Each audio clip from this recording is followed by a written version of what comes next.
পুজোর মুখে ক্ষোভের সঞ্চার হলো মালদা শহরের অন্যতম 14টি পুজো উদ্যোক্তাদের মধ্যে। কারণ এবছর পুজোয় মালদা শহরে লাইট ও বিজ্ঞাপনের ওভারহেড গেট তৈরির অনুমতি দিল না ইংরেজবাজার থানার পুলিশ। শনিবার মালদা শহরের 14টি পুজো কমিটির ক্লাব সম্পাদক ও সভাপতিদের ডেকে এমনটাই নির্দেশের কথা জানান দিলেন ইংরেজবাজার থানার আইসি। আর এ নিয়েই ক্ষোভের সঞ্চার হলো পুজো উদ্যোক্তাদের মধ্যে। ক্ষুব্ধ পুজো উদ্যোক্তারা কি জানালেন শুনুন তাদের মুখ থেকেই। ওভারহেড গেট করতে দেবে না, প্রশাসন বললো। ওভারহেড গেট না করতে দিলে তো আর পূজা করা সম্ভব না। লাইট টাইট সব বন্ধ থাকবে। আমরা যা আমার ফোরাম সিদ্ধান্ত নিবে, আজকে ফোরামের সন্ধ্যা 6টায় মিটিং আছে, ফোরাম সিদ্ধান্ত নিবে ওভারহেড গেট যদি না করতে হয় পূজা বন্ধ থাকবে মালদা জেলা। প্রশাসন তো বললো কোনো ওভারগেট করা যাবে না, কোনো ওভারগেটের উপর কোনো অ্যাড দেওয়া যাবে না, আর আমরা ওগুলো না দিতে গেলে আমাদের পুজো করা সম্ভব হবে না। শেষ মুহূর্তের পরিস্থিতি দেখে আজকে আমরা এক জায়গায় বসে দেখি কী আলোচনা হচ্ছে, তারপরে সিদ্ধান্ত নেব। আমরা আইসি সাহেবের সাথে দেখা করতে এসেছিলাম, আমাদেরকে দেখেছিল যে আমাদের লাইটের ওভারহেড গেট করা যাবে না বা অ্যাডের কোনো ওভারহেড গেট করা যাবে না। এই নিয়ে আমাদের আজকে আইসি সাহেব ডেকেছিলেন, আমরা সেখানে এসে দেখা করছি। সিদ্ধান্ত কিন্তু কোনো কিছু হয়নি। উনি পরিষ্কার বললেন যে ওভারহেড কোনো কিছু করতে দেওয়া যাবে না। আমরা চাইছি যে একটা সুনির্দিষ্ট পথ বেরোক, কারণ এই মুহূর্তে তো লাস্ট মুহূর্তে তো সব কিছু ডিসিশন নেওয়া যাবে না। আমাদের লাইট ফাইট সব কন্ট্যাক্ট হয়ে গেছে, অ্যাড কন্ট্যাক্ট হয়ে গেছে। আমার সাথে সেগুলো যদি এখন নতুন করে করতে হয় সেটা তো সম্ভব না। এখন আমরা এসেছিলাম ইংরেজবাজার থানাতে, যেন আমাদের প্রতিটা ক্লাবকে ওভারহেড গেট করতে মানা করছে। এবার ওভারহেড গেট না করলে আমাদের তো পুজোয় বেকার হয়ে যাবে, কারণ দুর্গা পুজোর লাইটিং ওভারহেড গেট ছাড়া হবে না।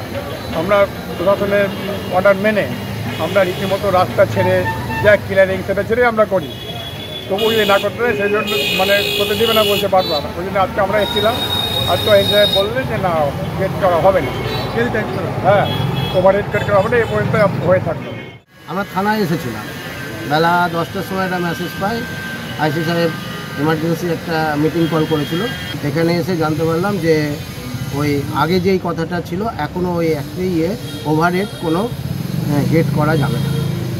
তো আমরাও আইসি সাহেবকে রিকোয়েস্ট করেছি এবং ঊর্ধ্বতন কর্তৃপক্ষকেও জানাবো যে এই মুহূর্তে আমাদের পক্ষে সম্ভব নয়।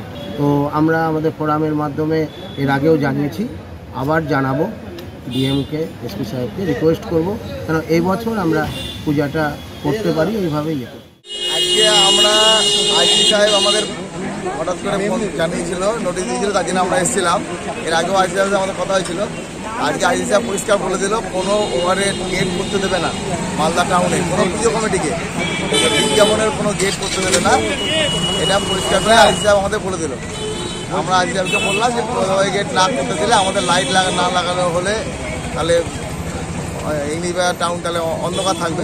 আইসি সাহেব বললো যে গেট করা যাবে না, ওভারহেড গেট আমরা করতে দেবো না প্রশাসনিক লেভেলে। আপনারা যদি কিছু উপর মহলে যদি কিছু থেকে যদি পারমিশন আনতে পারেন তাহলে সেটা আলাদাভাবে, কিন্তু আমরা করতে দেবো না।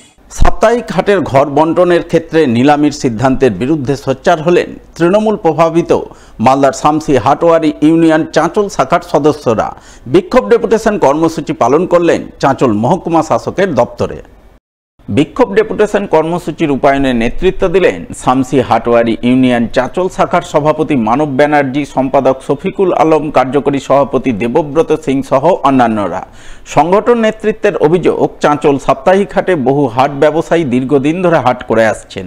তাদের জন্য রাজ্য সরকার হাটে ঘর তৈরি করেছে, কিন্তু এখন সেই ঘর বন্টনের ক্ষেত্রে জেলা প্রশাসন নিলাম পদ্ধতি অনুসরণ করবে বলে নোটিশ দিয়েছে। আর এই নোটিশ দেওয়ার পরপরই এক শ্রেণীর দালাল চক্র বাইরের লোকজনকে হাটে ঘর পাইয়ে দেওয়ার নাম করে টাকা তুলতে শুরু করেছে। শাসক দলকে বদনাম করতে চাইছে। তারা আশঙ্কা করছে নিলাম পদ্ধতিতে ঘর বিলি বন্টন হলে হাটের প্রকৃত ব্যবসায়ীরা বঞ্চিত হবেন। তাই নিলাম পদ্ধতি ছেড়ে প্রকৃত হাট ব্যবসায়ীদের ঘর দেওয়ার দাবিতে আজ তারা চাঁচল মহকুমা শাসককে ডেপুটেশন দিচ্ছেন। যে কিছু অসাধু চক্র, কিছু আমি জনপ্রতিনিধিও বলবো এবং কিছু আমি বলবো যে যারা নিজেদেরকে শাসক দলের লোক বলে পরিচয় দিচ্ছে বা শাসক দলের লোক হিসাবে পদাধিকারে আছে, তাদের কাছ থেকে মানে মানুষের কাছ থেকে শুনতে পাচ্ছি তারা নাকি এই হাটে ঘর পাইয়ে দিবে বলে, যারা হাট করে না বাইরের লোক তাদের কাছ থেকে টাকা নিচ্ছে। এটার বিরুদ্ধে আমাদের প্রতিবাদ, যে যারা হাট করে তাদেরকে হাট দেওয়া হোক, হাটের ঘর দেওয়া হোক, বাইরের লোককে কেন হাটে ঘর দেওয়া হোক। আমরা লক্ষ্য করলাম হঠাৎ করে যে একটা নোটিশ ছেড়েছেন মার্কেটিংয়ের সেক্রেটারি এবং এর মাথার উপরে আছেন ডিস্ট্রিক্ট ম্যাজিস্ট্রেট চেয়ারম্যান। নোটিশটা কি লিখেছে যে মার্কেটিংয়ে ঘর দেওয়া হবে, নিলাম হবে, নিলাম হবে সেই জন্য আপনারা অ্যাপ্লাই করুন। আমার বক্তব্য হচ্ছে যেখানে হাটে যারা আছে তারা হাট পাবে। তোমরা নাম লিখে নিয়ে গিয়েছো, তো তাহলে তোমরা যখন নাম লিখে নিয়ে গিয়েছো তাহলে নিলামের কি প্রশ্ন আসছে? এবার ঠিক এই সুযোগ নিয়ে আবার কিছু দালাল, কিছু ফোরেবাজ মাঝখানে ঢুকে পড়েছে। এসডিও সাহেবের কাছে এসছি এবং আমরা সেক্রেটারির সঙ্গে কথা বলবো। না, আমরা মনে করছি এর পিছনে কোনো একটা ভারী চক্রান্ত বা কোনো একটা ভুল বার্তা যাওয়ার চেষ্টা করা হচ্ছে। আমরা চাইছি যারা হাটওয়ারি তাদেরকে ঘর দেবে।